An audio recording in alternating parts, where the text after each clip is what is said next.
Once upon a time, in a quaint village, there lived a master potter named Takumi. His pottery was famed across the land, not for its intricate designs, but for its unparalleled simplicity and beauty. People said that each pot held a piece of the master's soul. In the same village lived a young orphan named Kenta. Life had not been kind to Kenta, who spent his days wandering the streets, searching for food and warmth. One day, he stumbled upon Takumi's workshop. Captivated by the sight of the master shaping clay with such care, Kenta timidly approached and said, "Master, I have nothing in this world. Please teach me your craft. Let me earn a life with my own hands." Takumi looked at the boy and saw the hunger in his eyes, not just for food, but for purpose. He nodded and said, "If you wish to learn, you must dedicate yourself completely. My path is not easy, and there are no shortcuts." The next morning, Kenta arrived at the workshop, eager to begin. To his surprise, Takumi didn't hand him any clay. Instead, he pointed to a broom in the corner. "Your first task is to sweep this workshop until not a speck of dust remains,"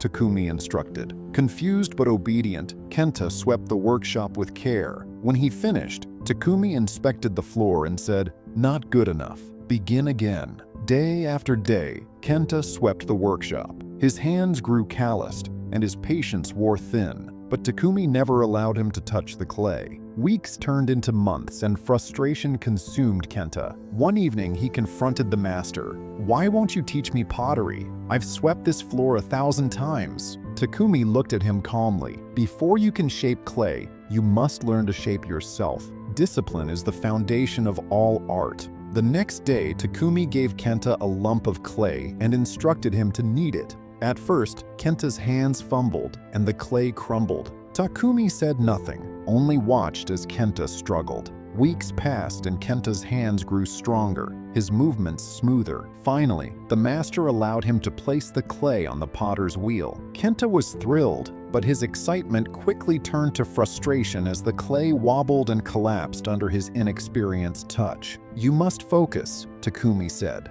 "The clay reflects your mind. If your thoughts are scattered, the pot will break." Kenta practiced tirelessly, failing more times than he could count. Each failure felt like a dagger in his heart, but Takumi's steady presence kept him going. "Keep shaping," the master would say, "until your hands and heart work as one." One day, after hours of grueling work, Kenta finally shaped a pot that he felt was perfect. His heart swelled with pride as he presented it to Takumi. But the master picked up the pot, examined it carefully, and smashed it to the ground. Kenta was devastated. "Why did you destroy it? I gave it everything I had." Takumi placed a hand on the boy's shoulder. "You gave it everything your hands could do, but not everything your soul could give. True art carries the weight of its creator's heart. Try again." Kenta felt the sting of tears in his eyes, but he wiped them away and returned to the wheel. Years passed. Kenta's hands became skilled, and his mind disciplined.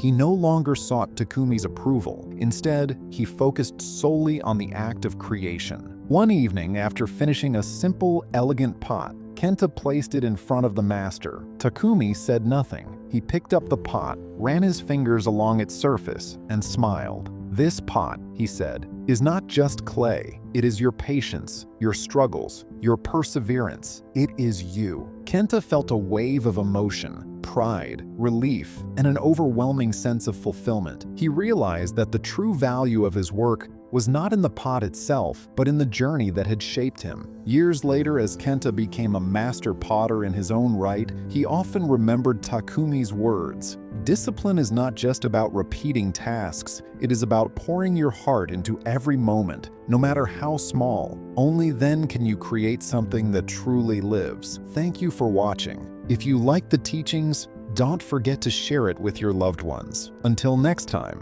stay mindful and seek peace.